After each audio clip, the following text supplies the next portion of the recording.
Bihar board 2022 का जो exam है उसके लिए मैंने एक बार सब्जेक्टिव क्वेश्चन को लेकर आया हूँ और इसको रिवीजन करने से शायद अच्छा ही मार्क्स प्राप्त होंगे, मुझे आशा ऐसा है।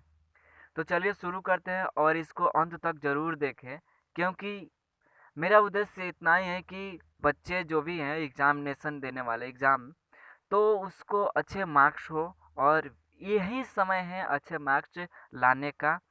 सब्जेक्टिव का भी क्वेश्चन अपलोड हो रहे हैं इस यूट्यूब पे और ये ऑब्जेक्टिव भी है, दोनों आप लोग देखते रहिए। और हाल ही में अभी बहुत सारे प्रश्न डाउनलोड भी कर चुके हैं, तो बने रहिए, आइए हमारे साथ और इस पे हम चर्चा करते हैं कि ये प्रश्न क्यों महत्वपूर्ण है। और बिहार बोर्ड दरअसल बहुत बार ये प्रश्न पूछे जाते हैं, इसलिए मैं इसको रिवीज करता हूँ और रिवीजन की ओर से मैं सपोर्ट और गाइड भी करता हूँ। ठीक है, और इसको जल्दी से जल्दी मतलब शेयर करते जाइए और अगर आप नए हैं तो चैनल को सब्सक्राइब कर दीजिए और लाइक भी कर दीजिए, शेयर अपने दोस्तों के पास भी करते रहिए। ठीक है, आइए।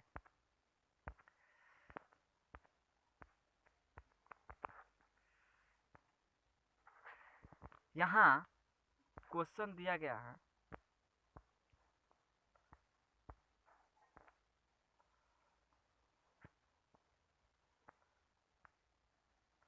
क्वेश्चन दिया गया है अर्धायुकाल यानी कि हाफ लाइफ पीरियड।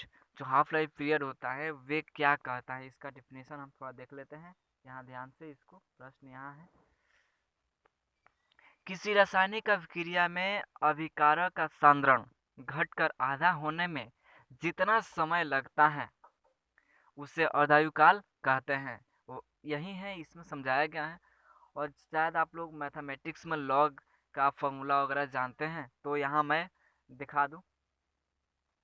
लॉग ये जो इनिशियल पॉइंट के रूप में माना जाता है, मेरा एक और वीडियो है, इसका पहले आप लोग देख लीजिएगा, उसमें कंफर्म हो जाएगा और कंफ्यूज दूर भी हो जाएगा।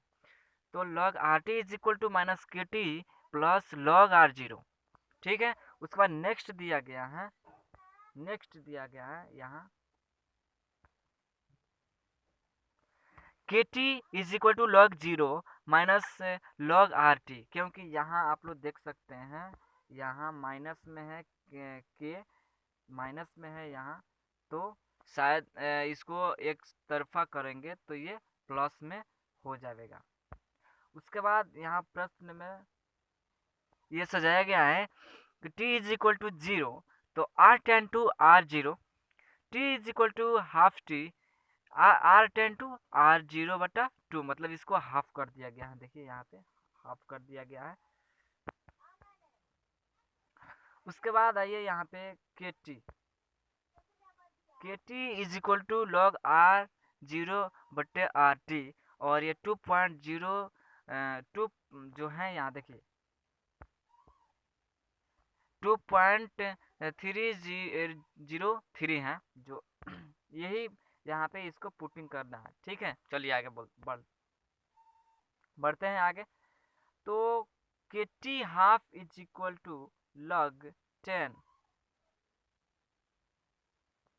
Log 10 is equal to R zero बटा टू, यहाँ डबल बट्टा है, यहाँ देख सकते हैं यहाँ डबल बट्टा है।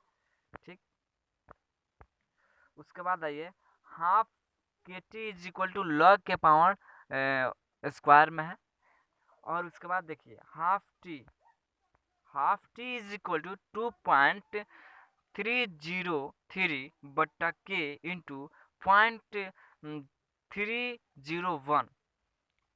उसके बाद आइए यहाँ मान निकल गया किसका, अर्धायुकाल, यानी half t is equal to क्या होता है 0.0693 बटा के, जो केल्विन में इसको के कहा जाता है। ठीक है, तो फिर आगे देखिए क्या क्वेश्चन है, बहुत महत्वपूर्ण क्वेश्चन लेकर आया है,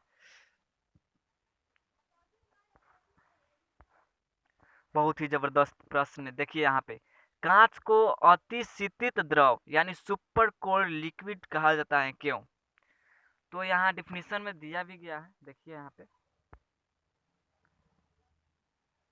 पे कांच बहाव तथा उच्च संयाता गुणों को दर्शाता है, जिसके कारण इससे कांच का अतिशीतित द्रव कहा जाता है। यही डिफिनीशन है, छोटा सा डिफिनीशन है, कोई लंबा सा नहीं है। आप लोग देखे होंगे कि बर्फ़ वगैरह है, चाहे कभी बारिश का मौसम में आप लोग वाहन से ट्रेवल करते होंगे तो देखते होंगे कि बारिश बाहर की तरफ हो रही है कांच के, और अंदर भी वाटर आ जाती है। कारण यही है कि सुपर कोल्ड लिक्विड, यही कारण है। अब नेक्स्ट प्रश्न देखते हैं यहाँ पे, त्रिज्या अनुपात क्या है? त्रिज्या अनुपात का डिफिनेशन आपके सामने दिया गया है, इसको रिवीजन करिए, लिखिए एक दो बार, ठीक है।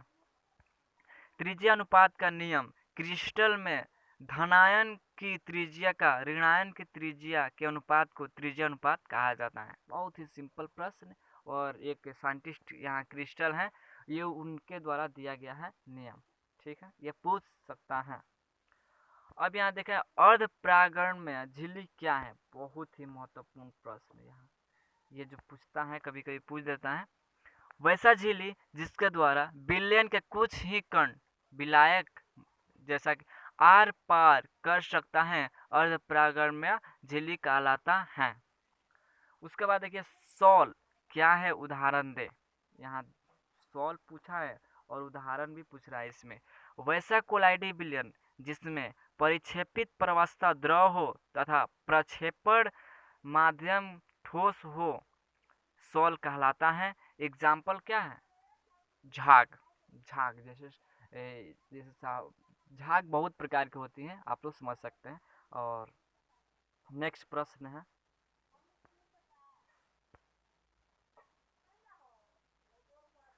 जेल क्या है? उदाहरण भी देना है। जेल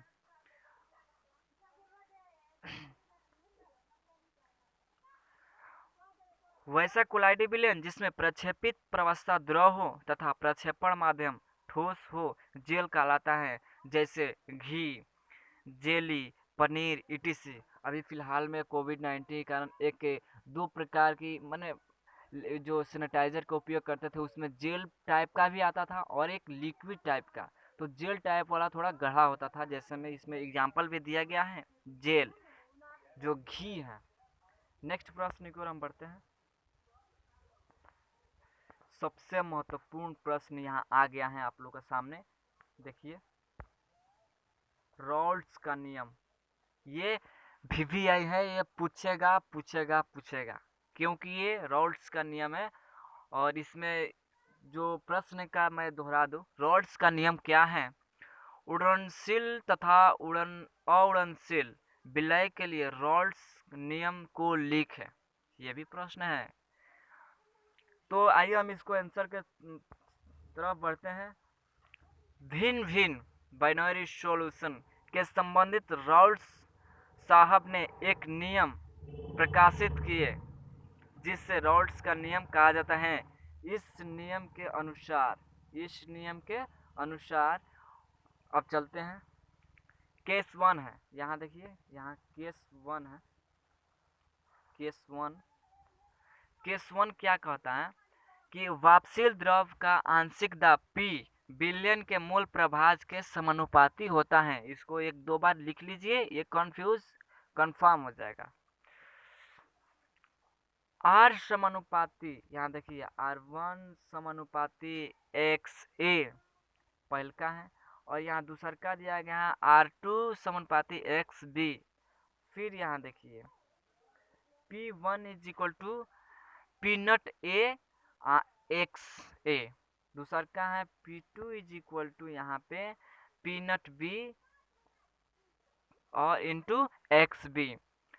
तो P टोटल निकालने का फॉर्मूला है, एक यहाँ पे दिया गया है, P1 plus P2 plus P3 dot dot dot, इतना ही होता है, लेकिन इसमें 2 ही बिलियन का दिखाया गया है, तो इसलिए यहाँ P पहल का यहाँ दिया गया है P1, यहाँ P2 दिया गया है, और यहाँ इसका वैल्यू पुट कर देना है। तो देखिए, यहाँ वैल्यू पुट करने पर पीनट ए, यहाँ देखिए, P naught A X A plus P naught B into X B आ गया। अब इसमें से हम कुछ कॉमन लेंगे, यहाँ देखिए, पीनट ए कॉमन लेंगे, और एक फॉर्मूला है यहाँ देखिए, ध्यान से यहाँ देखिएगा, यहाँ X A plus X B is equal to क्या होता है, 1 होता है। अगर एक्स ए का मान निकालेंगे तो यहाँ 1, यहाँ 1 क्या हो जाएगा, 1 माइनस एक्स बी, और यही वैल्यू यहाँ रख दिए हैं, देखिए यहाँ पे इसमें दिखाया गया है इस वाले कोठा में, ठीक। तो P naught A into X A का मान कितना है, 1 minus X B plus P naught B into X B. अब उसके बाद क्या है, उसके बाद है यहाँ पे देखिए P naught A minus P naught A into X B plus P naught B into X B. फिर आइए आगे पीनट ए, उसके बाद ब्रैकेट में देखिए यहाँ पे P naught B into X B minus P naught A into X B. फिर यहाँ देख लीजिए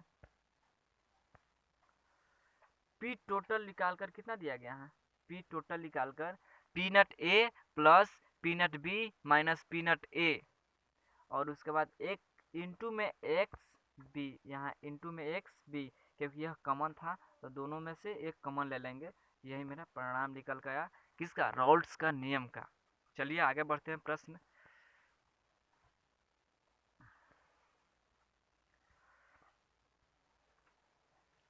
हाँ प्रश्न आ गया, विद्युत विच्छेदन के फैराडे का नियम लिखे। फैराडे के नियम से प्रश्न पूछे जाते हैं, चाहे वो केमिस्ट्री हो फिजिक्स हो, लेकिन मैं केमिस्ट्री के पेपर में ये फैराडे का नियम दिखाया गया है, इसलिए मैं इसको बता दूं।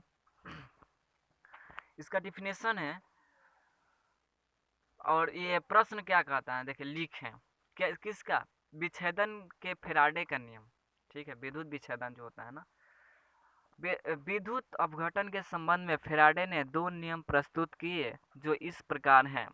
प्रथम नियम देखिए यहाँ पे दिया गया है, प्रथम नियम, किसी विद्युत अपघटन में इलेक्ट्रोड पर मुक्त हुआ पदार्थ का मात्रा बिलियन में प्रवाहित विद्युत धारा के समानुपाती होता है, ठीक है। यदि किसी बिलियन में सी एम्पियर का धारा t समय तक प्रवाहित हो तो इलेक्ट्रोड पर मुक्त पदार्थ का मात्रा m ग्राम होगा। मैंने यही डिफिनीशन तो सुनाया, और इसी को आप लोग का एक बार लिख लेना है। प्रवाहित हो तो इलेक्ट्रोड मुक्त अवस्था में m ग्राम होगा, ठीक है, मैंने बताया। इसलिए m समानुपाती c इंटू टी, क्योंकि ये इलेक्ट्रोड जो करंट था सी एम्पियर, यहाँ देखिए करंट था जो सी एम्पियर था, और उसका टाइम कितना था, टाइम था टी, इसलिए यहाँ पे दिया गया है यहाँ पे कि m is equal to Z into C T, इसलिए यहाँ m is equal to Z C T current into time, जहाँ z एक समानुपातिक नियतांक है जिसे विद्युत रासायनिक तुल्यांक कहते हैं। माना कि c is equal to 1 ampere, t is equal to 1 second, ठीक है। विद्युत रासायनिक तुल्यांक वह मात्रा है जिसमें 1 एम्पियर में धारा 1 सेकेंड तक प्रवाहित होता है, तो इलेक्ट्रोड पर मुक्त हुई पदार्थ की मात्रा m के बराबर होता है। द्वितीय नियम, अब यहाँ देखिए द्वितीय नियम का हम चर्चा करेंगे।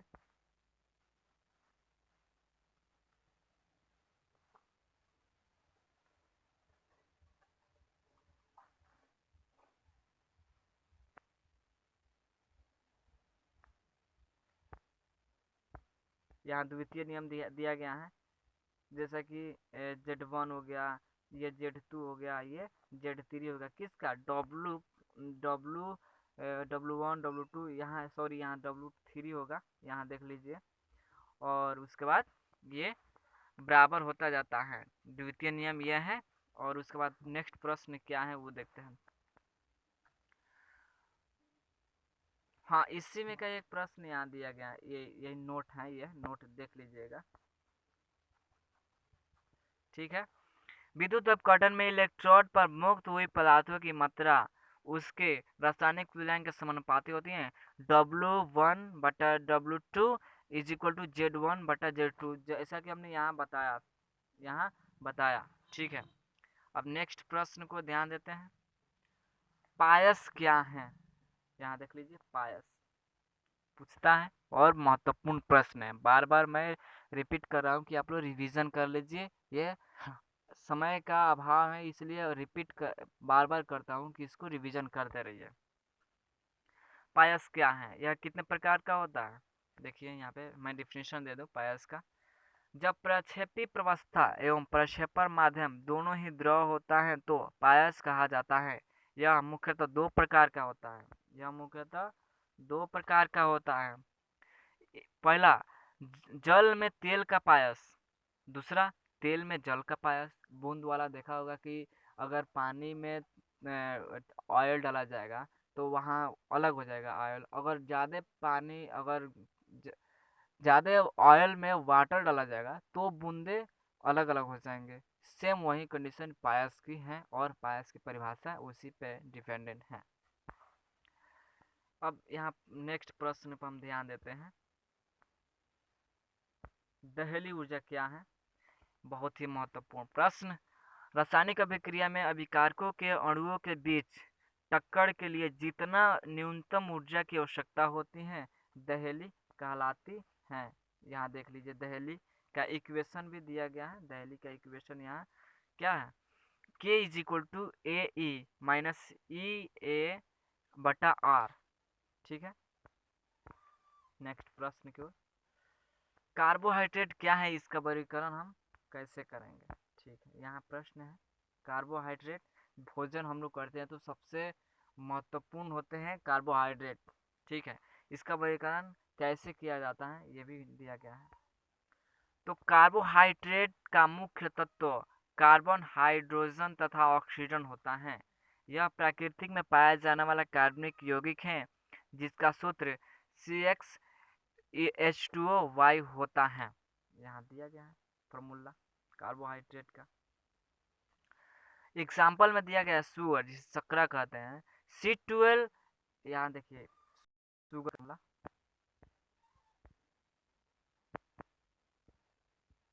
C12H22O11, glucose C6H2O6। ठीक है, अब देखिए यहाँ पे ग्लूकोज का भी C6H12O6, शुगर C12H2O11 दिया गया है। और यहाँ CO2+H2O, सूर्य का प्रकाश, chlorophyll is equal to C6H12O6 plus 6O2। ये ऊपर की ओर मतलब ये गैसीय होता है। ठीक है, यहाँ दिया गया है, यह गैसीय होता है। ठीक है, और नोट में इसको देख लेते हैं थोड़ा बहुत।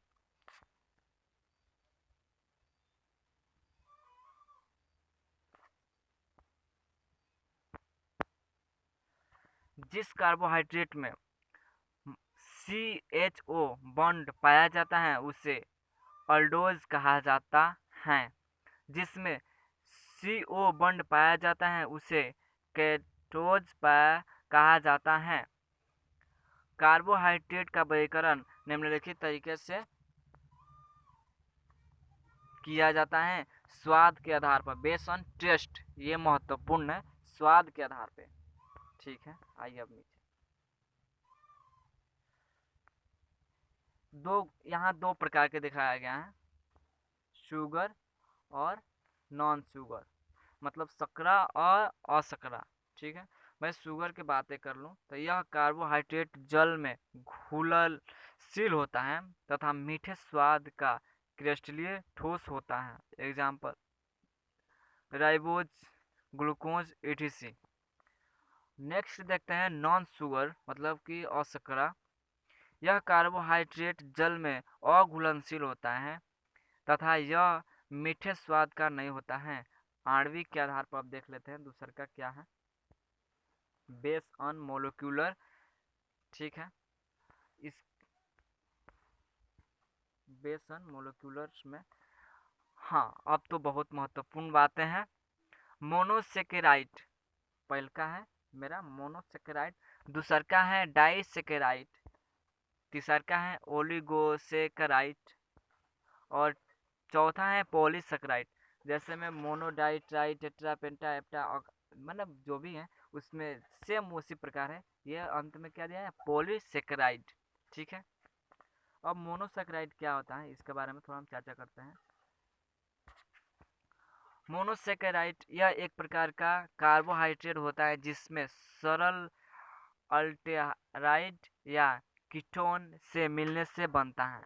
और दूसरा डाइसेकेराइड क्या होता है, डाइसेकेराइड क्या होता है, वे कार्बोहाइड्रेट जो जल अपघटन से दो या दो से अधिक अणु का निर्माण करता है डाइसेकेराइड कहते हैं। ठीक है, उसके बाद आ गया यहाँ क्या है, ओलिसेकेराइड, वे कार्बोहाइड्रेट जो शर्करा को जल के अपघटन करने पर 6 कार्बन वाले यौगिक देते हैं, ओलिसेकेराइड कहलाता है। और पॉलीसेकेराइड के बारे में बात करते हैं, यहाँ दूसरा है पॉलीसेकेराइड, वे कार्बोहाइड्रेट जो जल अपघटन द्वारा दो या दो से अधिक अणुओं का निर्माण करता है, पॉलीसेकेराइड कहलाता है। मतलब जो दो या दो से अधिक का निर्माण करता है वह पॉलीसेकेराइड कहलाता है।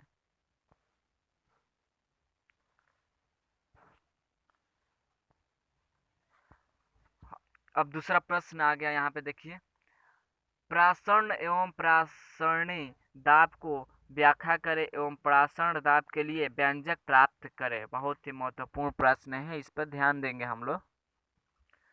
प्रासरण जो होता है ओस्मोलाइज,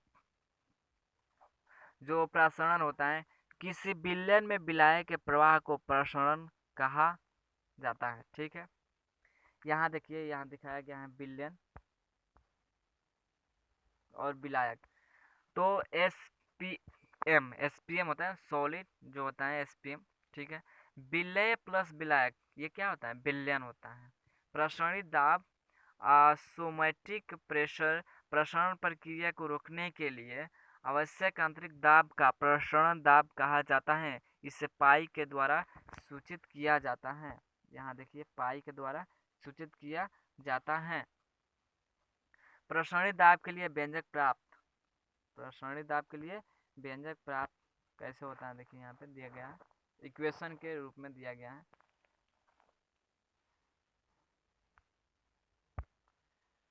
यहाँ किसी बिलियन का प्रसरणी दाब पाई बिलियन के मोलर द्रव्यमान C तथा ताप टेम्परेचर T के समानुपाती होता है। इसलिए पाई समानुपाती C इक्वेशन फर्स्ट, पाई समानुपाती T इक्वेशन सेकंड, समीकरण 1 एंड 2 से पाई समानुपाती C इंटू टी, इसलिए pi is equal to R into C T. तो pi is equal to R C T equation 3 हो गया यहाँ पे, जहाँ आर एक समानुपातिक नियतांक है, C is equal to N by V. समीकरण 3 में सी का मान रखने पर pi is equal to N by V into R T, C का मान है, सी का मान एन भी ऊपर दिया गया है, देख लीजिए। Pi V is equal to N R T equation 4 हो गया। अब इसमें कहा गया है यदि यदि भी लीटर आयतन में, यदि भी लीटर आयतन में विलय के मोल की संख्या NW2 विलय के ग्राम में द्रव्यमान तथा M2 विलयन का आणविक द्रव्यमान हो तो N is equal to W2/M2। समीकरण 4 में N का मान रखने पर इक्वेशन कितना अच्छा लग रहा है ये बनाने में, बताइए। ये जो दिखा गया P V is equal to N R T. Next है P V is equal to W2/M2 into R T. N का मान यहाँ दिखाया गया है कि W/M2 है। नेक्स्ट है P V M2 is equal to W2R into T. Next है M2 इज इक्वल टू यहाँ पे W2RT। ठीक, ये प्रश्न सिद्ध हुआ। और मैं आशा करता हूँ कि नेक्स्ट वीडियो में और भी कुछ प्रश्न लाएंगे। तो शेयर, सब्सक्राइब और लाइक करना नहीं भूले। और इसको जल्दी से जल्दी फैलाना है, पूरे बिहार भर में इसको फैलाते जाइए कि इतना महत्वपूर्ण प्रश्न है सब्जेक्टिव के लिए। इसको केमिस्ट्री जो 12th की एग्ज़ाम है, बहुत ही महत्वपूर्ण इसमें बातें दी गई हैं और लिखी गई हैं। इसको रिवीजन करते रहिए। बाकी मिलते हैं नेक्स्ट वीडियो में।